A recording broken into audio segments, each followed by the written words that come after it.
Olá, caros alunos, eu sou o professor Guilherme e hoje nós estudaremos a função tangente a partir do círculo trigonométrico. Considerando o círculo trigonométrico de origem no ponto A, tracei aqui um arco com extremidade no ponto B.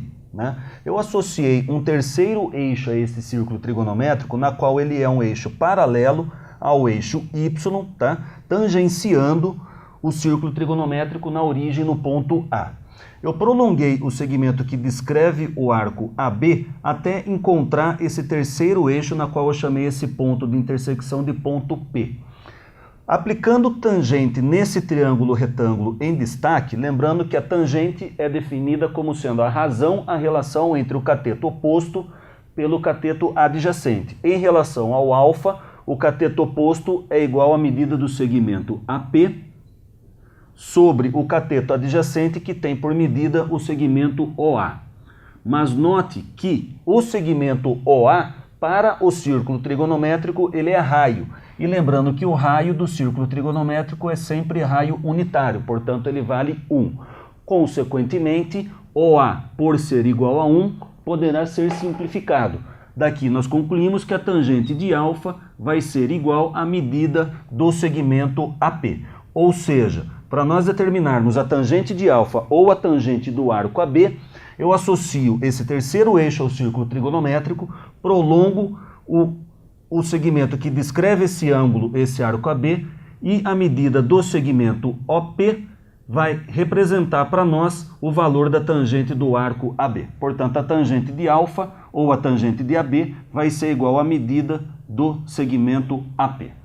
Pois bem, no rascunho eu vou mostrar alguns ângulos notáveis. Por exemplo, a tangente de 45, nós sabemos que a tangente de 45 é igual a 1.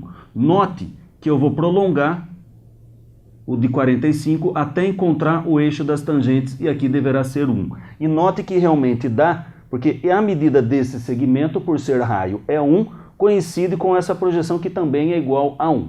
Tá ok? Então note que agora eu vou aumentar os valores dos arcos, aqui considerando no primeiro quadrante. Por exemplo, a tangente de 30 é raiz de 3 sobre 3. A de 45 é 1. A de 60 vale raiz de 3. E assim por diante. Agora note que a tangente de 90 graus, eu vou deixar aqui como um intervalo aberto, porque se eu prolongar a tangente de 90 graus vai ficar paralelo em relação ao eixo das tangentes. Ou seja, a tangente de 90 graus ela não existe.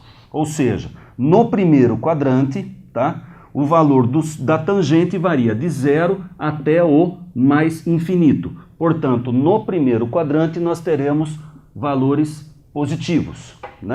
Note que se eu puxar os opostos no terceiro quadrante, nós teremos a mesma situação, porque elas possuem o mesmo prolongamento em relação ao eixo das tangentes. Ou seja, aqui no terceiro quadrante nós também teremos os valores da tangente como sendo positivo.